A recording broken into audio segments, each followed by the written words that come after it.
Péage routier, le Cameroun enregistre près de 4 milliards de francs CFA de pertes annuelles selon une étude réalisée par l'Institut national de la statistique. Et pourtant, les frais de péage sont récoltés au quotidien et ce ne sont pas les transporteurs qui diront le contraire. La route est vraiment gâtée.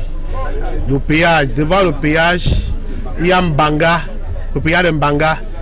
La route est vraiment gâtée. À moins de quelques kilomètres, et devant, on paie le péage. À Loum, à Loé. À Loé, c'est la même chose. D'autres jours, j'ai chargé Bamenda pour aller à Bamenda. Je suis arrivé à Santa, là où il y a le péage, là où il y avait le péage. La route est vraiment gâtée. La grosse interrogation est donc celle de savoir le chemin qu'empruntent les sommes perçues par les péagers. Une interrogation jugée rhétorique, puisque pour beaucoup, elles vont malheureusement dans des portefeuilles anonymes au détriment du trésor public. Et les faits sont là pour le démontrer, les routes sont garnies de crevasses à n'en point finir. Oui, les péages routiers sont très mal, les recettes sont très mal gérées. Parce que d'abord les péagistes ont un système de faux qui se passe au péage. Ils ont des tickets non datés. Ils reprennent les anciens tickets, ils achètent aux chauffeurs 50 tickets à 5 000. Quand vous revenez, ils mettent dans le bloc de péage du ticket. Quand vous venez, il fait semblant de couper. Mais il a juste collé l'ancien ticket dans le bloc. Quand vous venez, il fait semblant de couper, il vous passe. Et quand vous prenez, le chauffeur est toujours en train de partir, n'a pas le temps de contrôler le ticket. Il repasse ces 50 tickets là et il vend à 500, ça lui fait combien? Face à ce climat critique et alarmant, le ministère des Travaux publics a décidé d'y apporter une solution.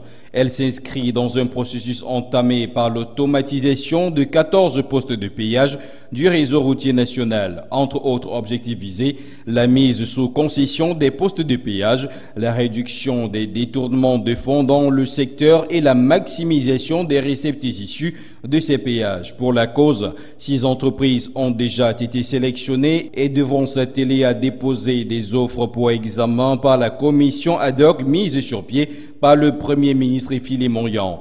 Le projet d'automatisation des 14 postes de péage routier sur l'étendue du territoire national devrait se concrétiser au cours de l'année 2018. À côté de cela, la bonne nouvelle pour les transporteurs qui se plaignent de la dégradation des routes est la réhabilitation de certains axes par le fonds routier qui va rénover plusieurs routes pour un montant minimum de 60 milliards de francs CFA dans la mouvance de la CAN 2019. Il est question donc prioritairement des tronçons Gaoundéré-Garoua-Maroua-Koussiri, Yaoundé-Bafoussam-Parti, Douala-Bekoko-Konsamba et aussi le tronçon Yaoundé-Ebolova-Kiossi.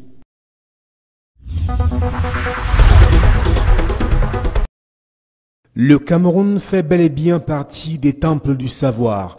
C'est du moins ce qui ressort du top 10 des meilleures institutions universitaires d'Afrique subsaharienne francophone, publié par l'hebdomadaire Jeune Afrique. Le premier constat qui se dégage est la forte domination des universités d'Afrique de l'Ouest et du Centre, mais surtout la présence ô combien remarquable du Cameroun. En effet, le pays de Paul Biya rafle la mise dans ce top 10 avec 4 universités. Troisième au classement, l'université de Tchank, dans la région de l'Ouest est la première camerounaise. Elle devance ainsi celle de Yaoundé 1, Ngouaïkele, dans la région du Centre, Douala dans le littoral et Ngaoundéré dans l'Adamawa. Pour être plus précis, l'université de Yaoundé 1, Ngouaïkele, deuxième au Cameroun, occupe la 4e position africaine. Troisième au niveau local, Douala s'adjuge la 7e position en Afrique subsaharienne francophone, tandis que Ngaoundéré, 4e au Cameroun, est 10e africain du classement de Jeune Afrique. Ces distinctions honorifiques reconnues aux universités camerounaises témoignent, s'il en était encore besoin, de la performance de ces institutions dans un environnement difficile. Il convient tout de même de noter que la palme d'or de ce classement des meilleures institutions du supérieur d'Afrique subsaharienne francophone revient à l'université Cheikh Anta Diop du Sénégal. Elle est suivie de l'université d'Abomey-Calavi du Bénin. En vue d'une meilleure prise en charge des malades souffrant des hépatites virales au Cameroun, le ministre de la Santé publique a signé un communiqué le 5 janvier dernier informant le public ainsi que les malades sur la réduction du coût de traitement des hépatites B, C et D. À la suite de ce communiqué, l'on peut déjà constater l'effectivité de cette mesure à l'hôpital général et l'hôpital Akintini de Douala. Mais sur le terrain, l'affluence n'est pas du tout au grand jour à cause du déficit d'information. Interrogés sur le sujet, les populations avouent ne pas être au courant de cette sortie d'André Mamafouda. Toutefois, il convient de signaler que la baisse des coûts varie en fonction des protocoles. Pour les protocoles de l'hépatite virale C, les prix des médicaments variant de 280 000 francs à 30 000 francs CFA est passé de 120 000 francs CFA à 20 000 francs CFA. Celui de l'hépatite B et D est passé de 57 000 francs CFA à 50 000 francs CFA pour certains et de 5 000 francs CFA à 3 500 francs CFA pour d'autres. Notons également que la durée du traitement dépend de l'état de santé du patient.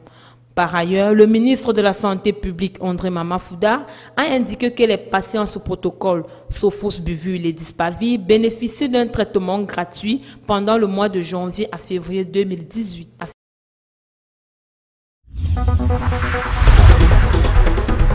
Ils sont 40 joueurs de l'Union sportive de Douala qui s'entraînent au centre d'accueil et des mineurs de Bepanda, Lokamba. Malgré le report annoncé pour une date qui reste encore inconnue, les Verts et Blancs ne lâchent pas prise. Notre troisième saison de semaine de préparation.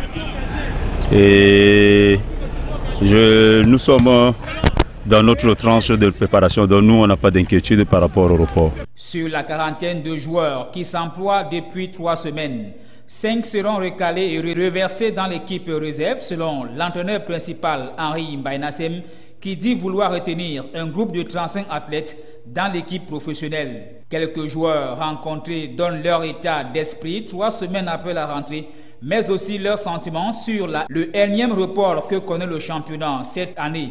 C'est bien qu'on a reporté le championnat et ça ne nous arrange pas, mais bon, nous on est dans la préparation, on ne gère pas ce qui se passe à la Ligue ou bien à la FECAFOOT et on reste concentré, on fait ce qu'il faut pour pouvoir donner la joie à nos supporters quand ça va commencer. L'objectif de l'Union cette année c'est de titiller le titre, comme d'habitude l'Union c'est un grand club et nous avons besoin de titiller le titre. Selon le staff technique et les joueurs, l'objectif du club cette saison est d'éviter le piège l'année dernière où la formation a frôlé la relégation. Les objectifs de l'Union, comme toujours, c'est d'être africain. Donc le recrutement qui a été fait cette année, c'est en fonction de cet objectif à atteindre. Pour cela, l'équipe aux millions de supporters doit absolument soit gagner la Coupe du Cameroun ou alors remporter le championnat, unique option possible pour les équipes issues du championnat camerounais.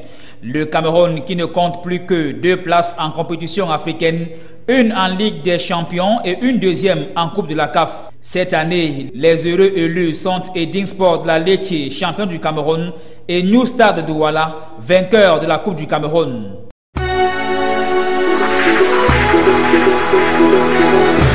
Thank you.